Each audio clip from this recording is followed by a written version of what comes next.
Hello student, good morning. आज हम शिक्षा मनोविज्ञान के क्षेत्र के बारे में चर्चा करेंगे। पहले हमने शिक्षा मनोविज्ञान का अर्थ और उसकी परिभाषाएं क्या होती है इसके बारे में चर्चा की थी। आइए देखते हैं शिक्षा मनोविज्ञान के क्षेत्र क्या है। शिक्षा मनोविज्ञान विज्ञान के क्षेत्र हम देखते हैं कि शिक्षा मनोविज्ञान में मानव व्यवहार का अध्ययन किया जाता है। मानव व्यवहार 1920 में शिक्षा मनोविज्ञान का जो स्पष्ट और निश्चित स्वरूप तय कर दिया गया था। क्या कर दिया गया था? स्पष्ट एवं निश्चित स्वरूप तय कर दिया गया था। 1920 में निर्धारित कर दिया गया था।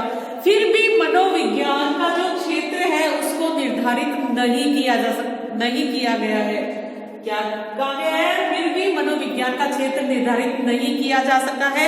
इसके संदर्भ में क्रो एंड क्रो ने कहा है शिक्षा मनोविज्ञान की शिक्षा सामग्री का संबंध सीखने की प्रभावित करने वाली दशाओं से है। यानी कि शिक्षा मनोविज्ञान का जो क्षेत्र है वह सीखने की जो प्रभावित करने वाली क्या है? दशाएं। सीखने को कौन प्रभावित करता है?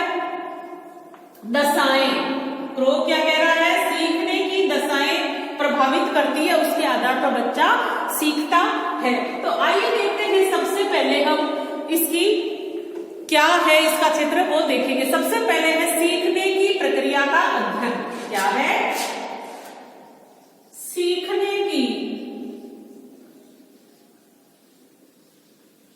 प्रक्रिया का अध्ययन। यह शिक्षा मनोविज्ञान का सबसे महत्वपूर्ण क्षेत्र है। इसके अंदर सीखने के नियम, प्रक्रिया, विधियां, आधार आदि का व्यवहारिक और व्यवस्थित ढंग से अध्ययन किया जाता है। यानी कि सीखने की प्रक्रिया में क्या है? सीखने के नियम, प्रक्रिया, विधियां और आधार का मनोवैज्ञानिक ढंग से अध्ययन किया जाता है और ये सबसे महत्वपूर्ण क्षेत्र है। क्या है? ये मनोविज्ञान यानी कि शिक्षा मनोविज्ञान का सबसे महत्वपूर्ण क्षेत्र है। क्या है? सीखने की क्रिया का अध्ययन। अगला है वंशानुगत एवं पर्यावरण। वंशानुगत एवं पर्यावरण का अध्ययन।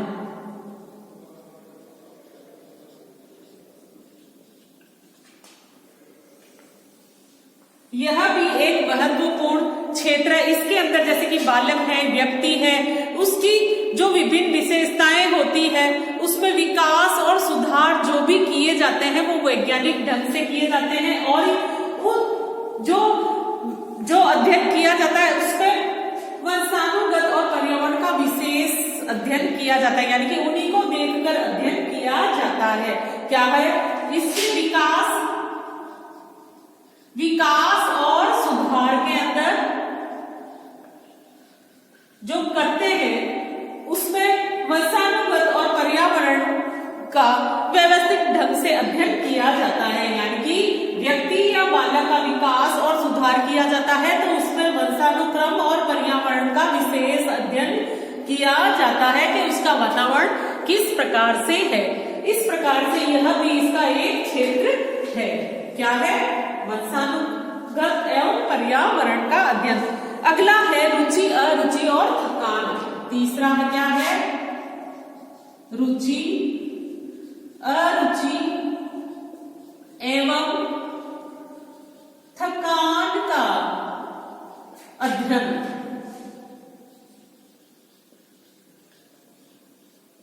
यह भी एक मुख्य क्षेत्र है।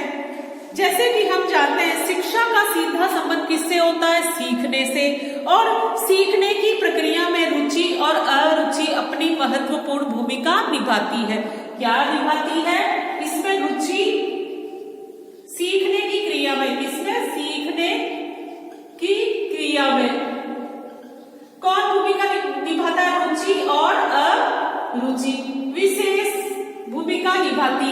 क्योंकि हम कोई भी कार्य करते हैं तो अगर उस कार्य में हमें रुचि है तो वह कार्य क्या जल्दी जल्दी कर पाएंगे और सीख भी बहुत अच्छे ढंग से जाएंगे। लेकिन अगर उस कार्य को हमें अरुचि है तो हमें क्या महसूस होगी, थकान महसूस होगी। क्या महसूस होगी, थकान महसूस होगी। और थकान महसूस होने से क्या होगा, कार्य की गति मंद पड़ जाएगी। क्या पड़ जाएगी, मंद पड़ जाएगी। यानी कि हमें कोई कार्य के प्रति विशेष लगाव नहीं है, उसमें अरुचि है तो क्या है, हमें थकान महसूस होगी। थकान महसूस होने से क्या है, कार्य की गति मंद पड़ जाएगी। इस तरह से रुचि और अरुचि महत्वपूर्ण भूमिका निभाती है। इसके अंदर हम देख सकते हैं कि मनोविज्ञान के अंदर स्मृति, चिंतन, कल्पना, अधिगम, ध्यान आदि क्षेत्रों में अनेक प्रयोग हुए हैं। अनेक और शिक्षा मनोविज्ञान में प्रयोगों का विशेष रूप से अध्ययन किया जाता है और शिक्षा इसी के आधार पर बालकों में जो परिवर्तन और सुधार होते हैं वो इन्हीं प्रयोगों के आधार पर किए जाते हैं। यानी कि जो परिवर्तन और सुधार बालकों में होते हैं वो मनोवैज्ञानिक आधारों पर ही किए जाते हैं। आगे हम देखेंगे अगला, शारीरिक क्रियाओं का अध्ययन। शारीरिक क्रियाओं का अध्ययन। शिक्षा मनोविज्ञान का एक क्षेत्र में शारीरिक क्रियाओं का भी अध्ययन किया जाता है। हम देखते हैं कि बालक और व्यक्ति के व्यक्तिगत जो उसमें विभिन्नताएं होती है, जो विशेषताएं होती है उसमें शारीरिक क्रियाओं का विशेष योगदान रहता है। यानी कि उसके व्यक्तित्व के अंदर शारीरिक जो योगदान होता है बहुत महत्वपूर्ण होता है। जो शारीरिक हष्ट-पुष्ट और अच्छा व्यक्ति होता है उसको तो इमेज बहुत अच्छी होती है, जो दुबला पतला होता है उसकी इमेज अच्छी नहीं बन पाती है। तो शारीरिक क्रियाओं को क्या है, विशेष योगदान शिक्षा मनोविज्ञान में भी मतलब कहा गया है, इसके अंदर रहता है। शारीरिक क्रियाएं अगर सुचारू रूप से होगी तो शिक्षण क्रिया या प्रक्रिया भी सुचारू रूप से रहेगी। इस वजह से शारीरिक क्रियाओं का भी विशेष अध्ययन शिक्षा मनोविज्ञान में किया जाता है। अगला है व्यक्तिगत विभिन्नताओं का अध्ययन। व्यक्तिगत विभिन्नताओं का अध्ययन।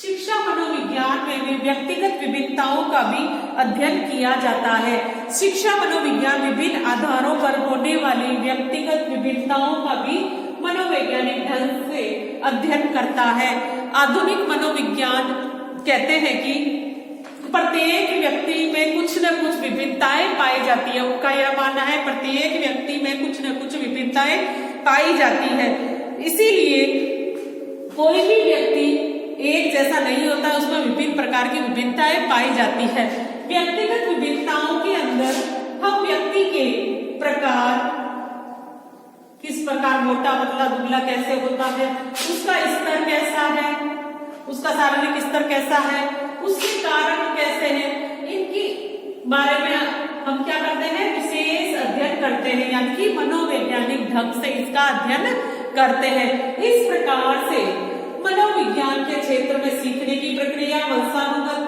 पर्यावरण, रुचि अरुचि, शारीरिक क्रियाओं का अध्ययन, व्यक्तिगत विभिन्नताओं का अध्ययन किया जाता है। इससे आगे हम अगले वीडियो में पढ़ेंगे। Thank you student.